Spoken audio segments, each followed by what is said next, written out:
Okay, go for it. So here's Craig's overhead squat. First test in the SFMA. Looking for his ability to get his rear end all the way to the ground without letting his heels come up, with his feet slightly turned out. You can see he's having a hard time keeping his arms and his trunk as upright as they should be, and his knees don't come forward off his ankles as much as I'd like them to, limiting his ability to get into a full squat even though it's pain-free. Here's Craig practicing a single leg balance test on the right side. Pretty stable, I would say. A little bit of a hike of his left pelvis. And a little bit of the same pattern on this side, even though he's really stable, and that usually indicates some glute weakness. Next test is chin to chest, cervical flexion, and he's pretty darn close. He feels a little stiffness in the back of his neck, but almost normal. Next test is going to be his chin to his right collarbone, and he has a little bit of a hard time getting it there, and he's feeling this on the right side of his neck, which is indicating probably some facet limitation more than muscle stiffness. And when he goes to the left side, he feels no discomfort at all, and it's not quite to his collarbone, but pretty darn close. No problem. Next is Craig's ability to internally rotate one arm and externally rotate the other. So I'm going to ask him to reach down his back with one hand, up his back with the other hand. Like this.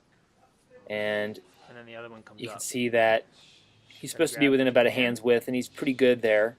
Pretty close. And let me see you do the other side. Doesn't really have any discomfort, although when he goes this way, it's much easier for him. A lot easier on that side, huh? So that's something to work on. Up to the Next is Craig's ability to extend his neck. And he does actually a pretty good job of getting his face relatively parallel to the ceiling. Good upper thoracic movement. I think that looks pretty normal. This is a big limitation for Craig, his ability to flex forward down to touch his toes. Although it doesn't really hurt him, you can see he points right to his IT bands and to the backs of his hamstrings. So this is a big limitation for him, probably one of the biggest that's limiting his cycling. And although we've been working on this in the past, we need to work a little bit more. Extension looks great. I was really surprised by his ability to extend his hips, and I think that looks really, really good compared to how it used to look. Next you're going to see his ability to fully rotate to both sides, and I believe this is relatively symmetrical both ways. When he goes to the left side, he feels this a little bit on the left side of his low back, which is probably correlated to some of the low back stuff that he's been struggling with over the past in the past, but range of motion wise, pretty even, pretty normal.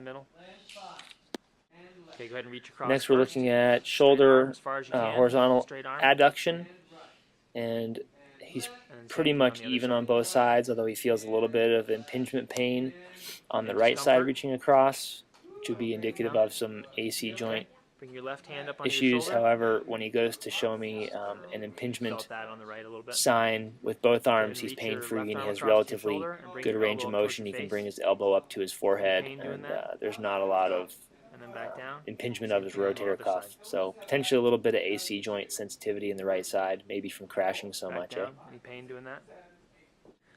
Although this isn't really part of the SFMA test, this is one of the exercises that we often prescribe first for people.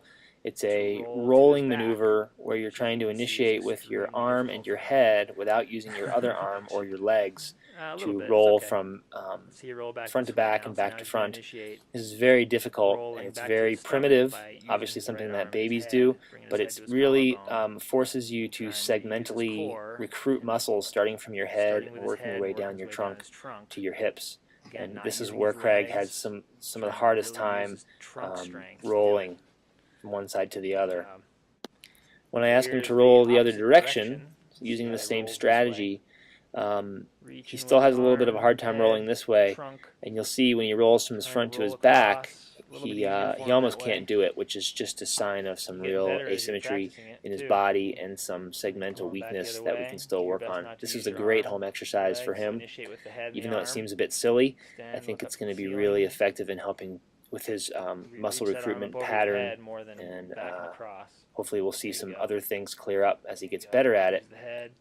Can't even do it. Just for the record, he did a really good job of rolling from starting with his leg and starting from the bottom up, both directions.